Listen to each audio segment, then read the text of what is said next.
Cabin Sports Radio. Here comes the siren. I want to go higher. Oh, my goodness.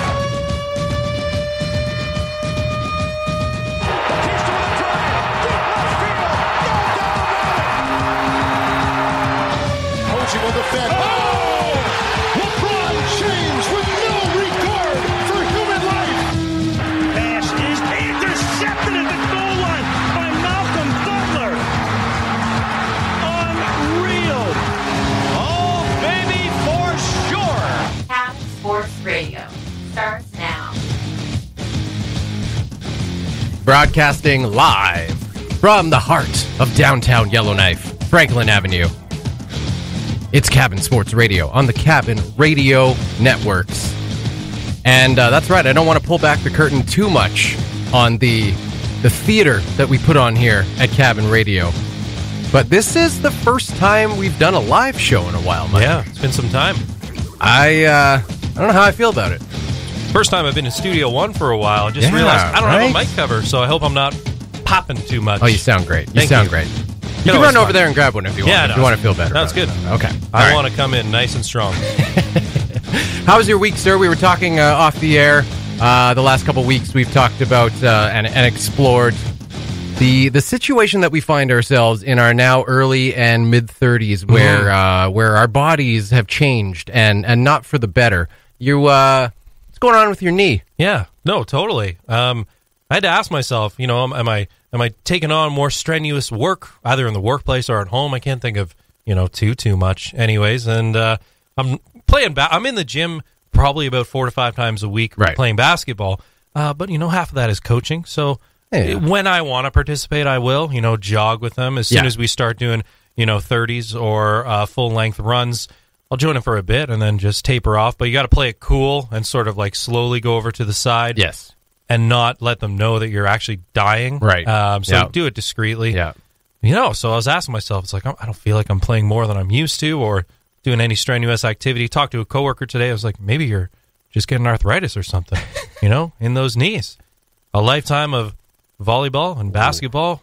The A word. 30 years young. Oh, my God. I think I did get them checked out one time. Yeah. Bursitis was the word they gave. Yeah, that could be. Inflammation. Yeah. So, I throw on the, I call it my old man cream, just, like the equivalent of the Rub A535. Yeah. Or Voltaren. Does it do anything? I don't know. The Bengay. Yeah. Pop some pills, have some Tylenol.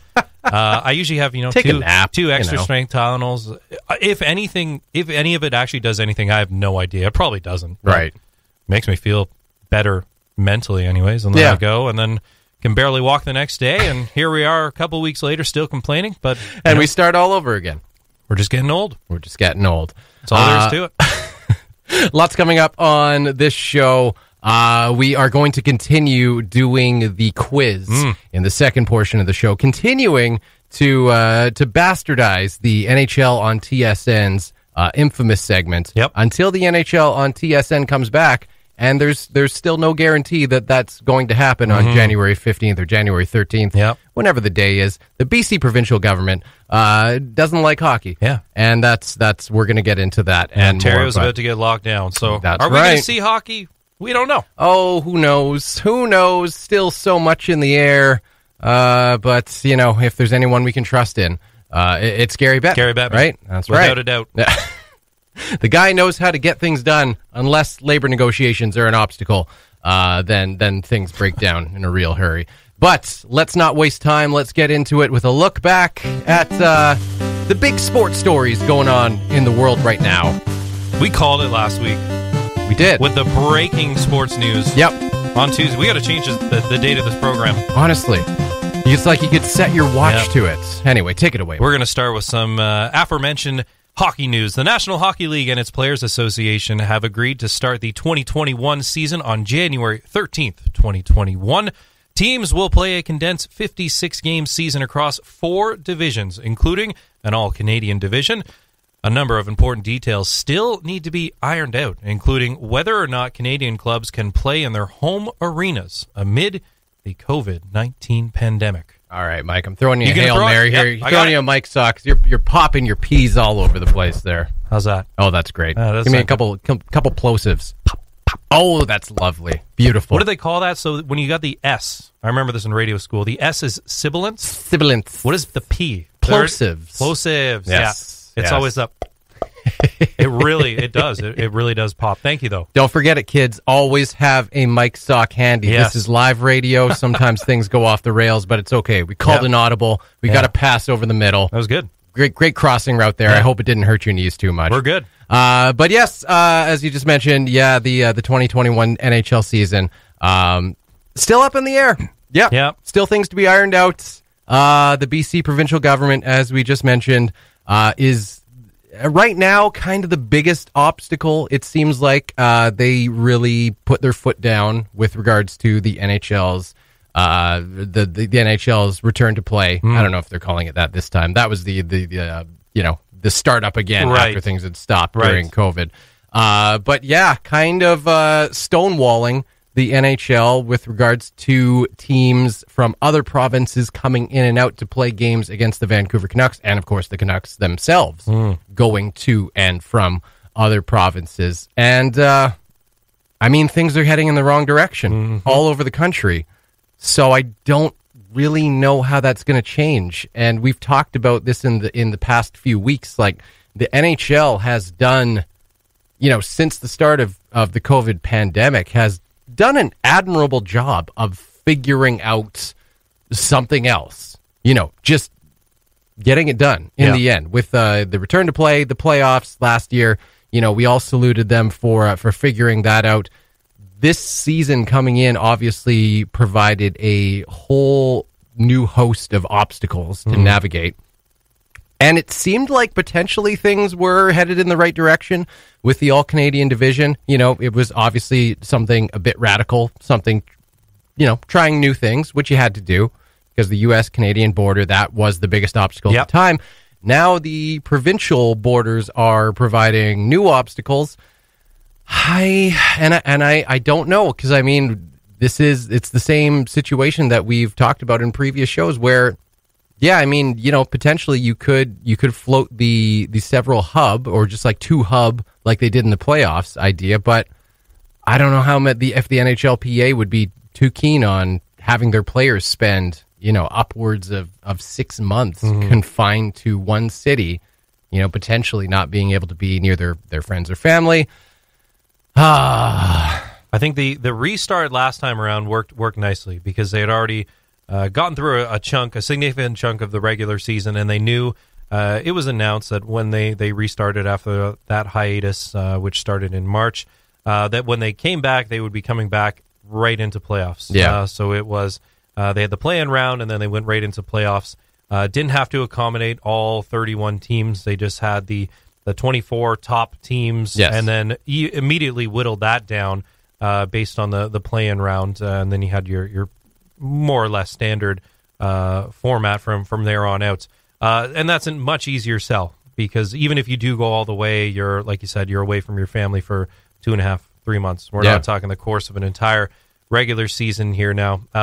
Obviously, no non-essential travel between Canada and the United States. That's still very much in effect. So that is a considerable detail to iron out right now. And like we discussed last week and coming out of the Board of Governors meetings, nothing really crazy surprising with this proposal. We figured they were looking at a condensed season. 56 game is what they've appeared to land on. But even still, like that January 13th date, that's going to creep up real soon. We're sitting at December 21st right now, and there's a lot to be worked out. Even if, for instance, in the All-Canadian division, like you said, there's provincial issues to work out. Ontario is set to go into a full-blown lockdown. Initially reported it was going to be on Christmas Eve. Now it's looking like it'll be on Boxing Day, so that we can spread it even further as they continue to post daily highs for coronavirus cases. And we still don't know. We haven't heard anything out of Quebec. So Doug Ford, I think, was asked recently about what's going to happen in Ontario. Still very much in the air, too. Are the Leafs and Sens going to be able to play in their home arenas? I think no matter what, we're looking at no spectators or very limited capacity, if that. But we still don't. None of this has been confirmed as of yet. You mentioned what's going on in British Columbia. So you get the idea of the all-Canadian bubble because the border's closed. So that's how they address it. Right. And that's how it seems like they're going to be dealing with it for the course of this season. And then you've got the 3 divisions in the States based on, geographical divides and what. Or somewhat thereabouts. Yeah, for the most part anyways, but there's still a lot of traveling couple strange going ones, but yeah. And we are still very much in the thick of this second wave, which has proven to be much worse than the first. And now there's new strains coming from the UK or something like that. So apparently. That's fun. Yeah, it's not looking good. We're not trending in the right direction. We're setting new daily highs in pretty much every province. So it very much remains to be seen where this is headed. But at least we've got something on the table, and both parties have agreed to it. Yep. January 13th is the day, much like we were expecting. Shortened season.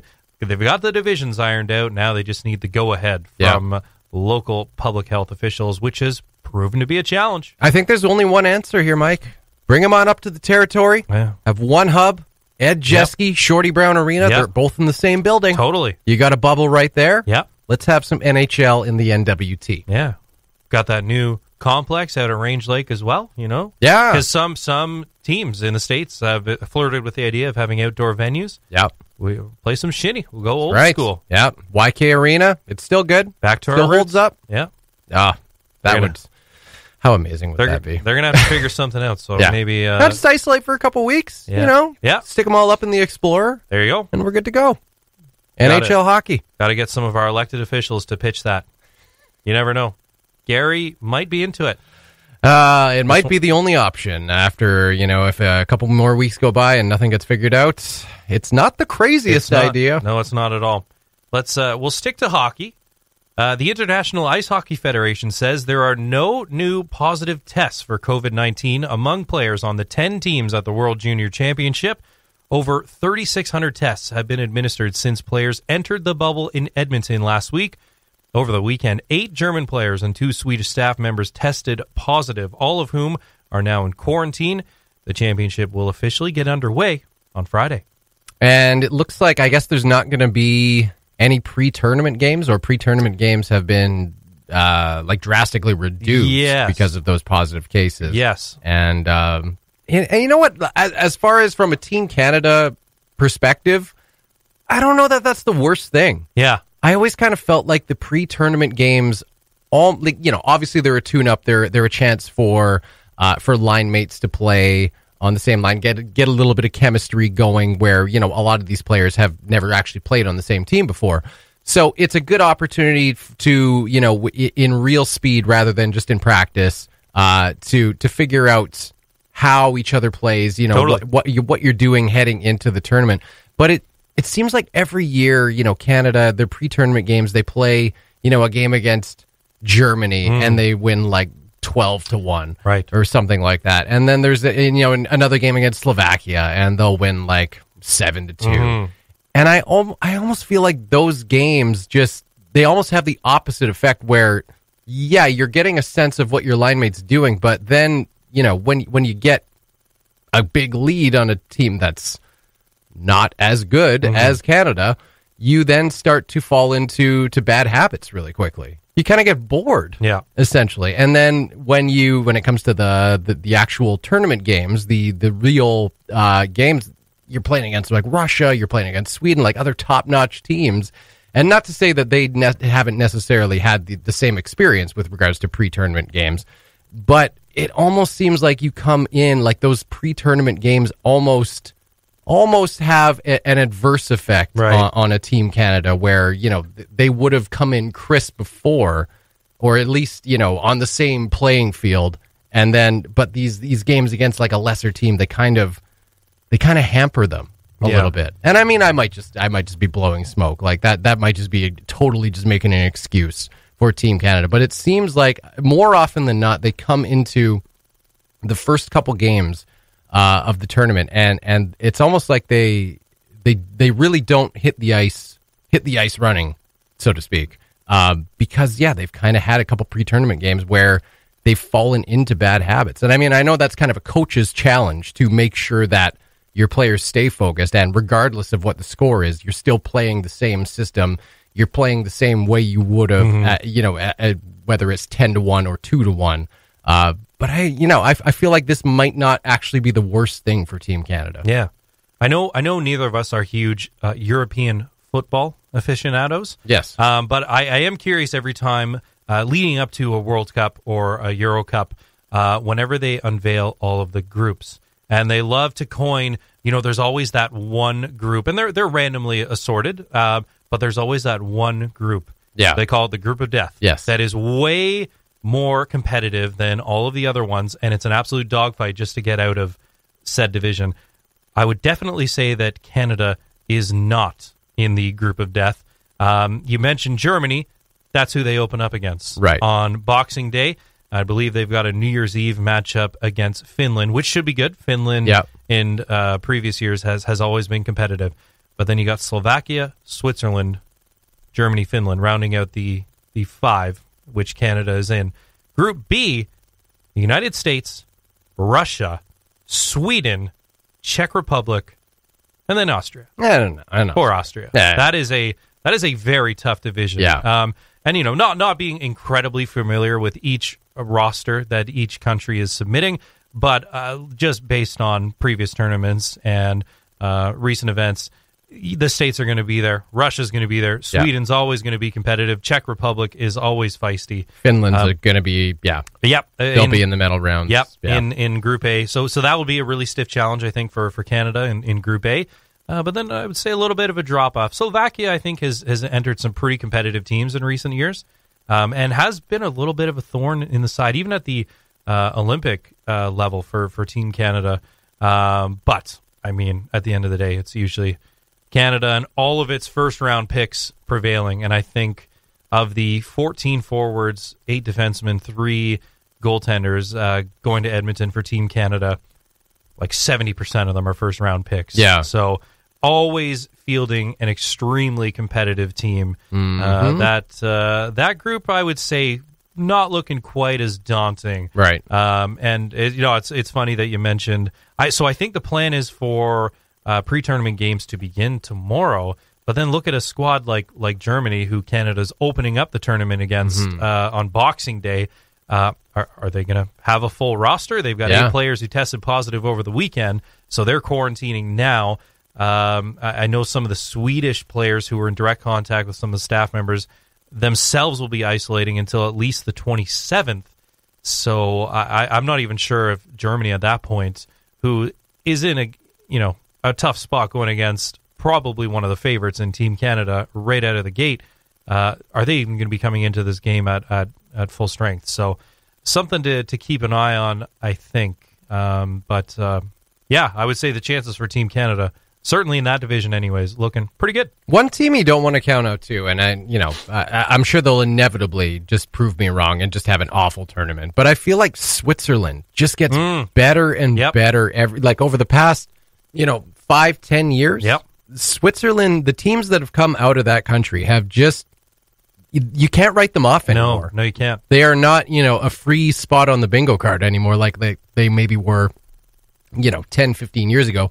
Switzerland would have been happy just to make it into the tournament. Yeah. Now, they're a team that they expect to compete. Yep. Even with a Team Canada.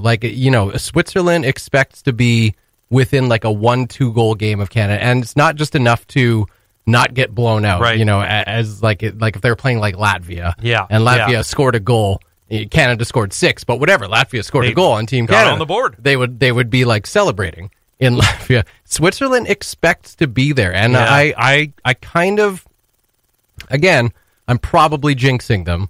But I would watch out for them. I think they might be a competitive team, and it just seems like over the last 10 years they've just taken giant strides every year. So I would love to see Switzerland really establish themselves this year. Maybe if it's not this year, then in the next couple of years, like establish themselves as a potential medal round contender. I think that would be so great to see. Absolutely. And not to say that I don't want to see Canada win, because obviously I do, but a little drama never hurt anyone. You want everyone to have fun. That's right. Well, I have to ask, so what happened to the New Year's Eve special between Canada and the United States? That always was a New Year's Eve classic. Right. Gets you fired up for New Year's. Mm-hmm. As if you needed another excuse to get fired up for New Year's Eve. Yeah. But Canada kicking the States' butt, and then maybe watch another game afterwards, and then you're going out for New Year's. But I guess they're not in the same group this year, so we've done away with that. Well, and we're not going out this year. So, of course. Yeah, that's right.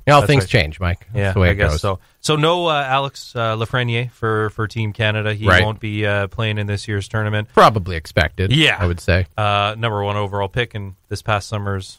It's weird saying, well, no, the draft would be in the summer normally. This past fall's NHL entry draft for the New York Rangers.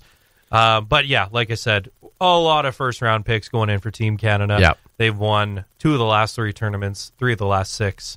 So you figure they'll be there. But, I'm very curious to see who comes out of that Group B. That's a pretty tough group of teams. Absolutely. All right, on to the immediately following last week's show. Yeah. Like we said, we would have put money on this. The big news coming out of last week. Reigning NBA MVP Giannis Antetokounmpo agreed to a Supermax extension with the Milwaukee Bucks last Tuesday, a day after Cabin Sports Radio, that is. The deal is for $228 million over 5 years and includes a player option for the final year. Antetokounmpo would have been the crown jewel of next year's free agency class had he not re-signed with the Bucks. It was widely reported that the Raptors and Heat would have been frontrunners for the 26-year-old if he entered the open market. And I was thinking about this, of course, last week, like we mentioned, that news broke on Tuesday morning, basically, that he had signed the Supermax agreement extension with the Milwaukee Bucks. Do you think, and, it's hard to say. This is obviously a hypothetical, but if COVID was not a thing, if it was just a year, like an off season like any other, do you think that the Toronto Raptors would have been announcing that signing? That's a really good question. Yeah. That's an obstacle for sure. Like in any other year, obviously there's, the Toronto Raptors are playing out of Toronto, not out of a temporary location. Tampa Bay, exactly. So he is, at home. He's played the first portion of his career in Milwaukee. You got to think that there's a side of it where all this happens, and you're now in a situation where I have several options for places I can go. I'm going to make a truckload of cash, no matter where it is. Maybe, considering there's a global pandemic happening, if I just want to uncomplicate my life as much as possible, if you're Giannis Antetokounmpo, you have to think that any other year, there would have been a good chance that he goes somewhere where he really wants to go. And obviously there were ties to Toronto with Masai Ujiri. There was a history there. There was I think it was Miami was the other front runner. And when it was kind of, in the summer, when the thought was that the kind of naive thought was that, hey, maybe we'll be past this whole pandemic thing by next NBA season. Obviously, that is not the case. We know that. The thought was, and I think it was a hypothetical situation where potentially, this maybe isn't an issue, and he then just makes a decision based on where he wants to play, not where he wants to play, plus factor in the, having to change locations in the middle of a global pandemic and in the country that is being hit the hardest. And also complicating things, if you did want to go to Toronto, potentially you have to navigate border issues. Totally. All of that factors in, and I have to think that Milwaukee actually is the major, it sounds really bad and weird to say, but the major benefactor of a global pandemic right now. I've seen people say that when the pandemic is over is starting to sound more and more like when I win the lottery. And you don't want to say that because we want to get past this, and we will move past this. But in the short term, it's not going to happen. Yeah. And I think people are sort of becoming more and more aware of that. I don't think it was the absolute driving factor for someone like Giannis, who really would have been courted by everyone, just like LeBron was before the decision in 2010. Every single team in the NBA, whether they had cap space or not, whether he had any interest in them or not, you have to make a phone call. And that would have been the case for Giannis had he not inked this Supermax extension, the largest contract, I should say, in NBA history, which will pay him a boatload of money over those 5 years. Yeah. I think James Harden, it was reported over the summer, turned down $50 million a year from the Houston Rockets. Wow. And he wants to be traded out of Houston. So, but you are seeing more players sort of betting on themselves, if you will. Right. But to your point, I think it must have played some role, right? Yeah. Like you're securing that financial security right out of the gates. Yes. No team could offer him that many years in term. They can only offer 4 years instead of 5, and no one can offer that AAV, annual average value, for that contract as well. So he's securing the most possible money he can with this deal, the biggest contract in history. There's been a turn towards a lot of the player options. A lot of players are doing that because it gives them a little bit of flexibility.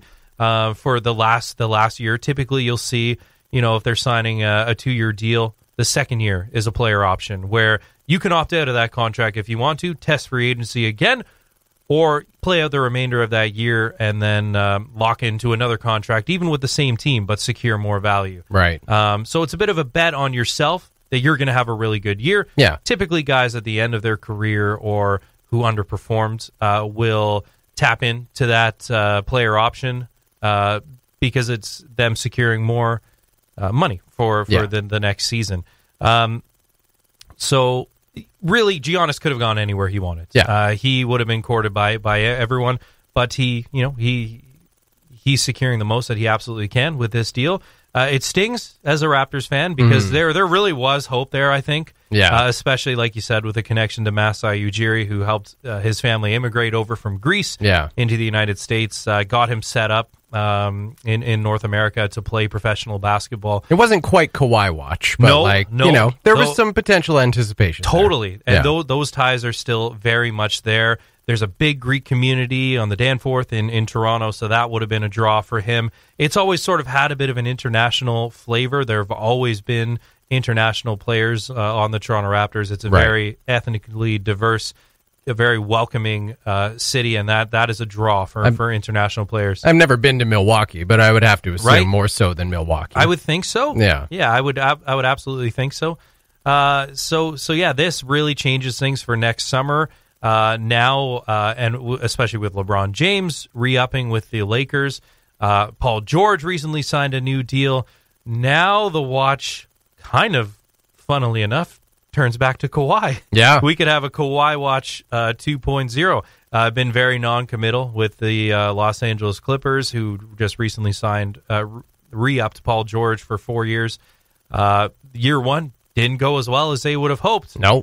With a second-round exit in pretty embarrassing fashion to the Nuggets.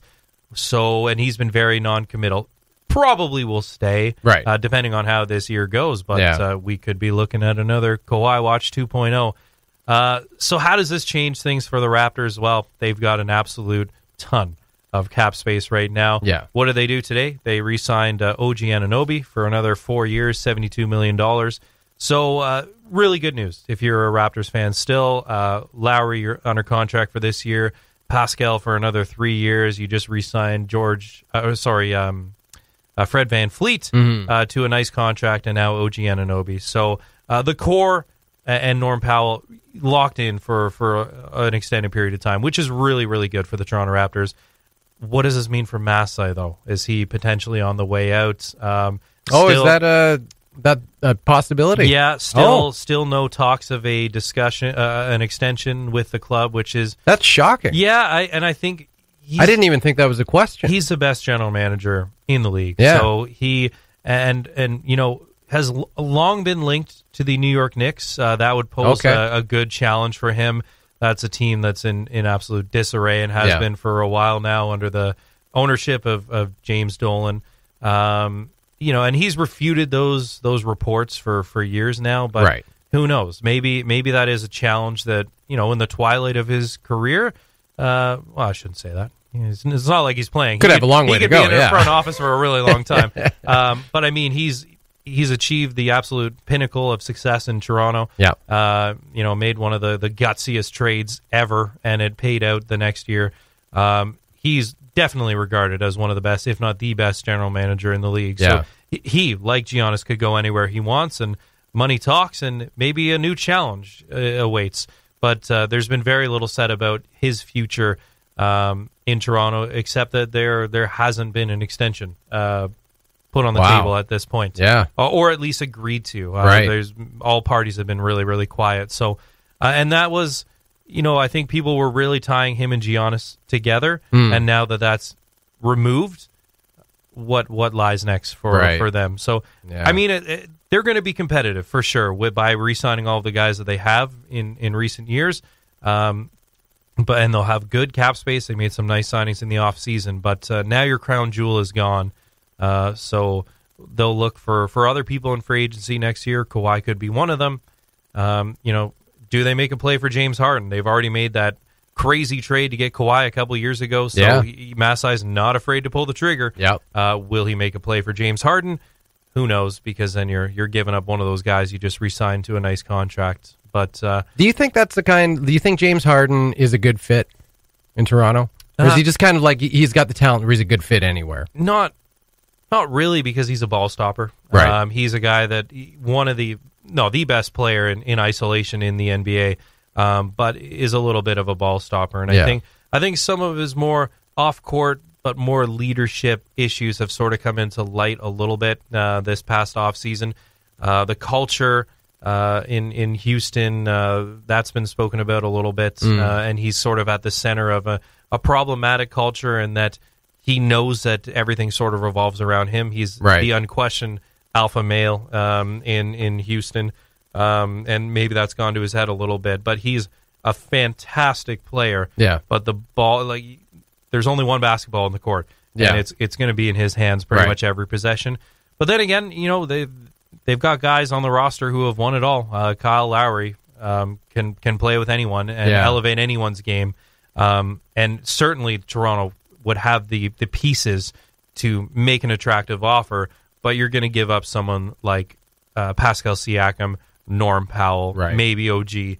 The guys that you've committed to long term, the guys you've gone with, the future of your organization. You probably got to dip into the pocket a bit much for a guy who the talent is unquestioned, but perhaps the character is a bit in question. And the Raptors have checked in on him, and they could be a dark horse contender because other teams are unwilling to give up. They don't have the same. They can't offer the same, quite frankly, as the Toronto Raptors. They have got a lot of nice pieces they could give up, but do they actually want to?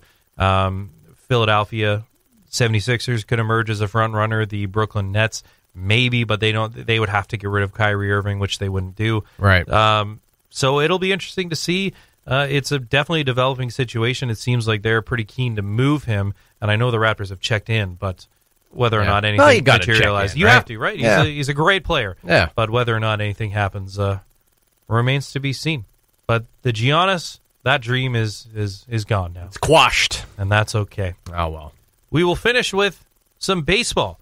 Major League Baseball announced last week that it is reclassifying the Negro Leagues as a major league, meaning over 3,400 people and their statistics will join the league's record books. In a statement, Commissioner Rob Manfred said the league was correcting a long-time oversight in the game's history by elevating the Negro Leagues on the centennial of its founding. The league began to dissolve 1 year after Jackie Robinson became the MLB's first black player with the Brooklyn Dodgers in 1947. Pretty cool story. Really cool. Yeah. I saw it come up. I can't remember when that story broke, but sometime late last week or maybe over the weekend. And, as someone who doesn't follow baseball super closely, it's something that I don't think I ever really considered before. And, if I wasn't such a big Simpsons fan, I probably wouldn't have even known that was a thing. Yeah. And it just seems, now in 2020, just seems so absolutely absurd. The fact that racial segregation was that intense, and obviously I'm speaking from a point of ignorance, historical ignorance with regards to racial segregation in everything, with let alone sports. But if I hadn't seen that episode and Mr. Burns recruiting players who were no longer living, scour the national ranks, the professional league, the Negro League, I would have never known that was even a thing. Yeah. But yeah, very, very cool story. Yeah. And good on Major League Baseball for, better late than never. Yeah. Sort of thing. Yeah. And, my favorite line of all that is correcting a long time oversight in the game's history. Yes. And that's absolutely true. Absolutely. So now some of the game's greats, Willie Mays, Josh Gibson will be included in Major League Baseball's record books. And, it's going to be interesting. I think I saw that will now elevate, I think it was Gibson, one of the highest batting averages over the course of a regular season. It was something like 441, right, which is, unheard of. So we might actually see the record books change now with the inclusion of these players and these statistics, consisting of 7 leagues between 1920 and 1948, previously completely excluded. So now... And why would we omit those contributions to the game of baseball? So definitely good on Major League Baseball for recognizing those accomplishments. They shouldn't be excluded. So that's really good. I would say a really good feel-good story for Major League Baseball. Absolutely. Good on Commissioner Rob Manfred because those records should be in the books. Yep, absolutely. Okay. That'll do it for CSR Headlines. We're going to take a quick break, and when we come back, a new edition of The Quiz. That's next on Cabin Sports Radio. The Cabin Sports Radio Podcast, brought to you by Sport North, moving sport forward. Cabin Sports Radio is brought to you each and every week here on Cabin Radio by Sport North, moving sport forward. Check out sportnorth.com for more on them and everything going on regarding sport in the North. It is time for the second segment, a now reoccurring segment on Cabin Sports Radio. We've introduced the quiz, and today's quiz, if you've been listening the last couple weeks, you may know that I quizzed Mike first. A little bit of hockey stats. Yep. Mike returned the favor last week with a fantastic quiz. That was a good one, honestly. And I'm going to return the favor too because we talked a little bit at the end of last week's show. If you caught the extra, the moment of zen, if you will, at the end of the show, there was a little bit of hockey slang involved in there. A little bit of a hockey slang 101 brought to you by ending off with the fine folks at Letterkenny. Tarps off. Okay, yeah. Yeah. What is a tarp? That is, of course, your jersey. Tarps that makes off. sense. That Yep. means you take your jersey off. We are going to continue in that vein, and I'm going to quiz Mike because, of course, the World Juniors is just around the corner.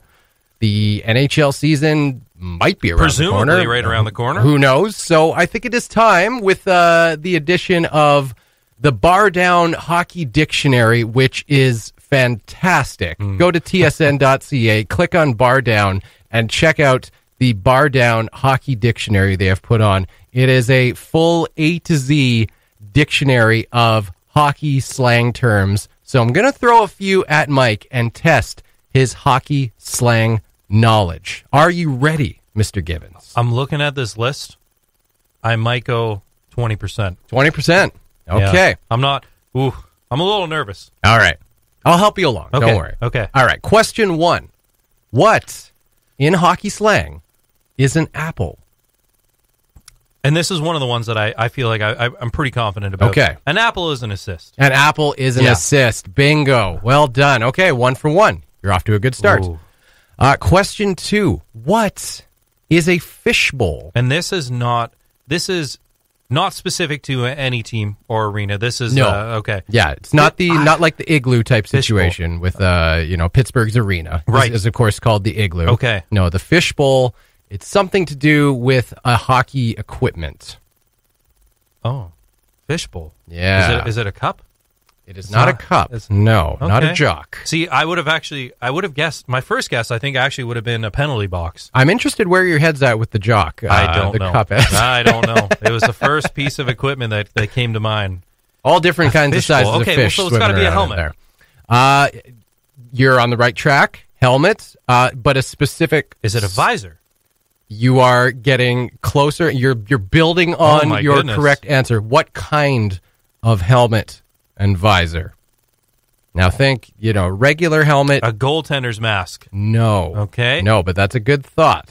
Fishbowl. Fishbowl. So, of course, there's most players. Years ago it was grandfathered in the NHL where players had to have visors. Yeah. You were no longer allowed to just have the helmet and no visor. Right.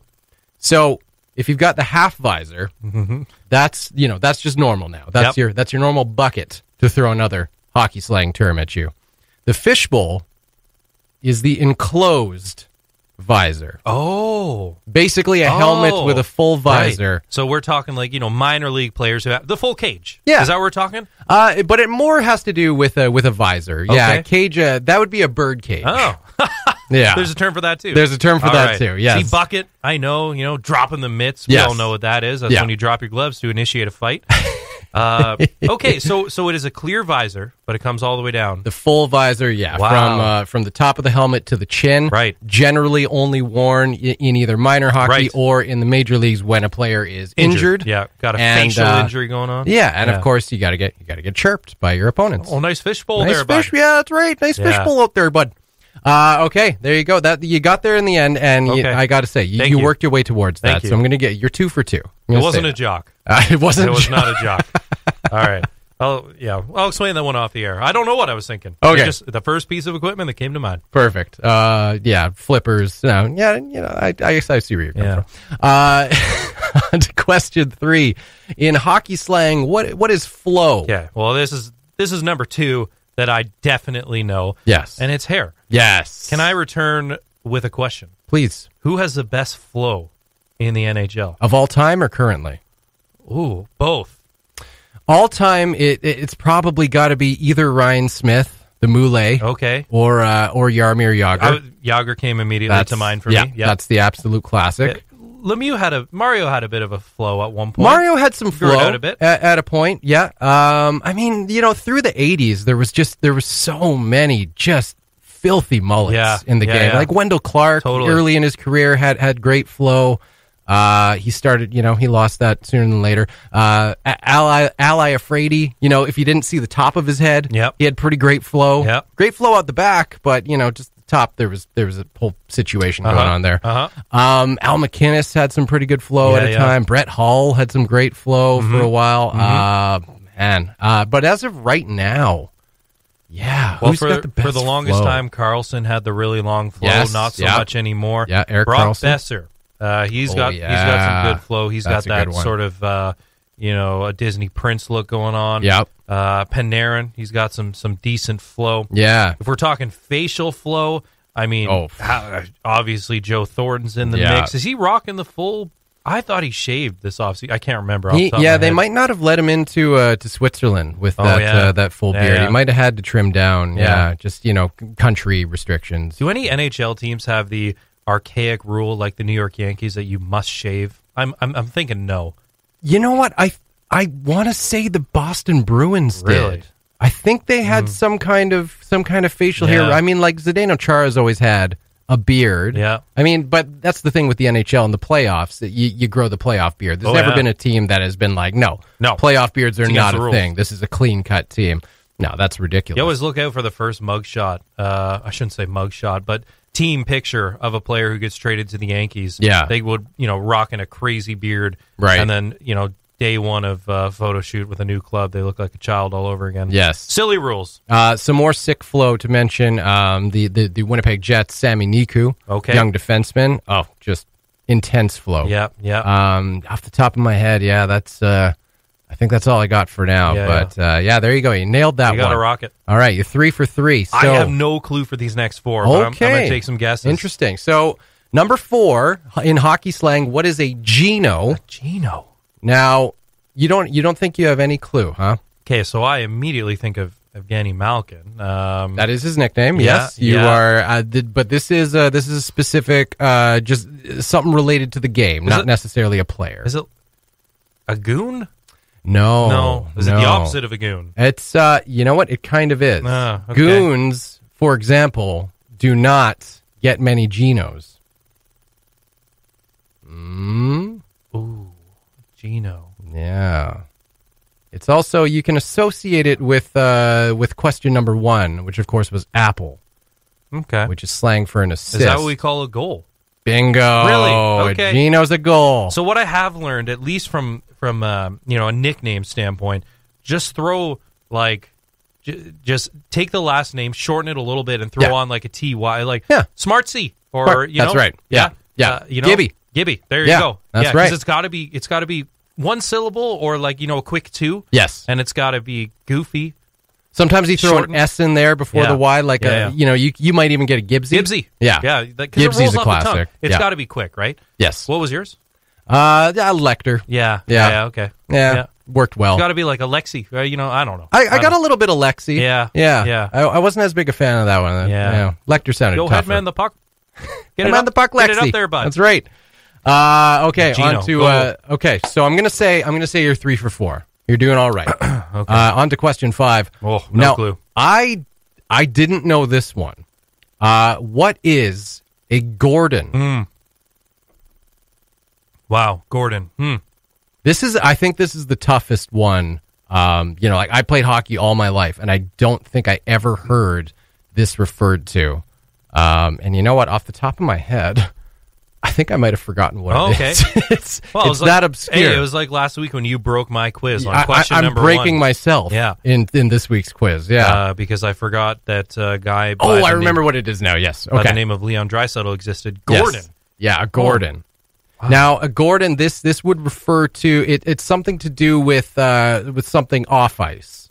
And it is a type of person, a type of player. Yeah. Their pregame ritual, there's just they're never satisfied with something with regards to the pregame meal specifically.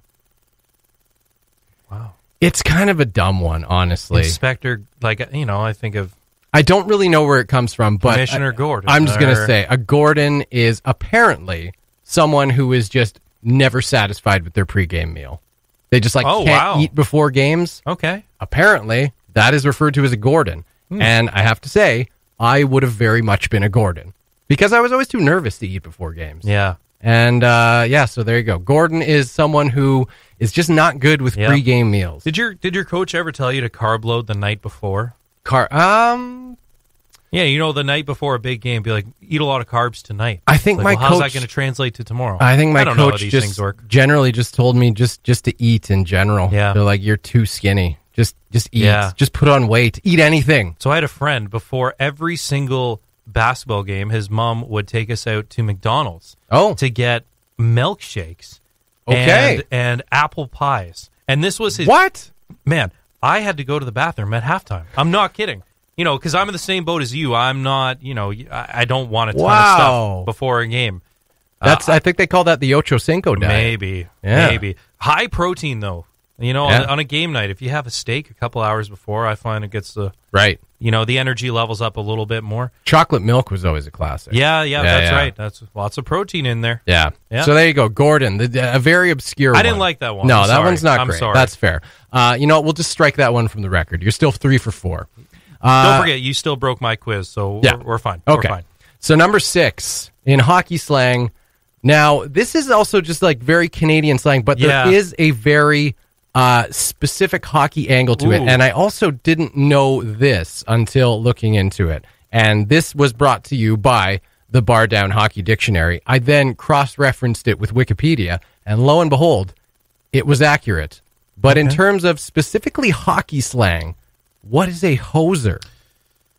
So is this also a Letterkenny term? It's more of a Bob and Doug. Oh, okay. That's where the term hoser became popularized by the SCTV characters Bob and Doug. Yeah. They called each other hosers all the time, and it's just now kind of synonymous with Canadian, Right. kind of like stereotypical Canadian culture. Right. We're the only people who call each other hosers, and we don't even really say it. It's just Americans think that we call each Right. other hosers because Right. Bob and Doug McKenzie said it. But there is a specific hockey angle with the term hoser. Can you figure out what that is? I'm assuming it has to have a negative connotation to it. Yes. When I hear that, I don't think of good things. Yes.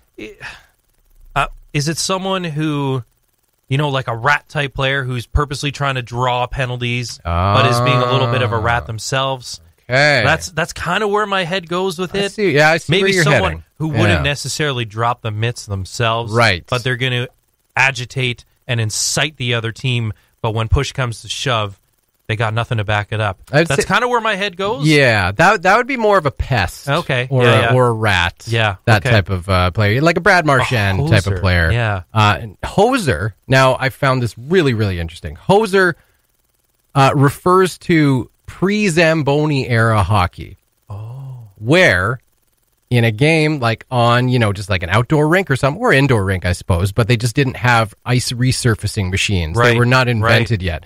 So the losing team would be tasked with watering and hosing down the rink and Okay. resurfacing the ice. Thus, if you were the loser, you were a hoser. Okay. I thought that I was really, really intrigued by that. A little bit of Canadian culture. That's cool. Steeped in old-timey hockey culture. That's really so kind of synonymous with loser. Yeah. I mean, you lose the game, you hose the You're a ice. hoser. That's right. I like that. Yeah, that's good. I eh? kind of do like that. Yeah. Okay. We won't chalk that up Wh- on your score because that was more just like a learning moment. Yeah, type way of better than Gordon. Yes, I like absolutely. Hoser. Yeah. Okay, your final question. Now, this is one of my favorite hockey slang terms ever. I had to put it in there because I was reminded of it from the Bar Down Dictionary, Yeah. and I just love it so much. What in hockey slang is lettuce? Oh man, Now, what I have no idea. could that? I'll try and help you. So lettuce, obviously the base ingredient Right. in a good salad. Mm-hmm. Salad goes in a bowl. Yeah. A hockey equivalent for a bowl would be a bucket. Yeah. Bucket slang Oh. in hockey is a helmet. Yeah. What would go inside a helmet? It's just a term for your head? More lettucey. More lettucey. Wow. Can't be hair. It's hair. It's hair. Yeah. We've already gone over flow. Well, flow is like a specific type Okay. of hair. Like it's a way to describe your lettuce. Okay. Your lettuce has sick flow. Okay. Yeah. Wow. Yeah. So He's got great lettuce under that bucket. oh my goodness. Not Wow. necessarily a great flow, but like some pretty thick lettuce. He's got some thick lettuce under that bucket. I had forgotten Wow. about that one until I saw it in the Bar Down Dictionary, Damn. and it's so great. But there you go. We learned today the Yeah. apple, Totally. the fishbowl, the flow, the Gino, Gordon, hoser, and of course lettuce. And there is much more to learn at tsn.ca/bardown. Check out the Hockey Slang Dictionary. And that's going to do it for tonight's episode of Cabin Sports Radio. We're going to finish off with a little help from Mark Scheifele and Nathan McKinnon, bringing another much-loved hockey slang term to life. And we will talk to you next week on Cabin Sports Radio. Hey, I'm Mark Scheifele. Hi, I'm Nathan McKinnon. Today we're going to learn about Pigeon. pigeon. A pigeon is someone you don't respect, maybe a bit of a bench warmer. I think what it derived from is kind of the lower end of a bird. It's more of a friendly thing. Pigeons don't do a whole lot. They're kind of just annoying. Every guy in the entire NHL has been called a pigeon at least once. JVR. Pigeon. We just thought it was the funniest thing ever. I know he enjoyed it. It could go from calling someone a pigeon to a pidge to a pidgey. Someone on the team who uses pigeon a lot would be Nikita Zadorov. He thinks he's Nick Lidstrom, so calls everyone a pigeon. If someone sees like a pigeon on the street, you take a picture of it and send it in like our team Snapchat group and refer to one of the boys. I think that's always a good memory about talking about a pigeon.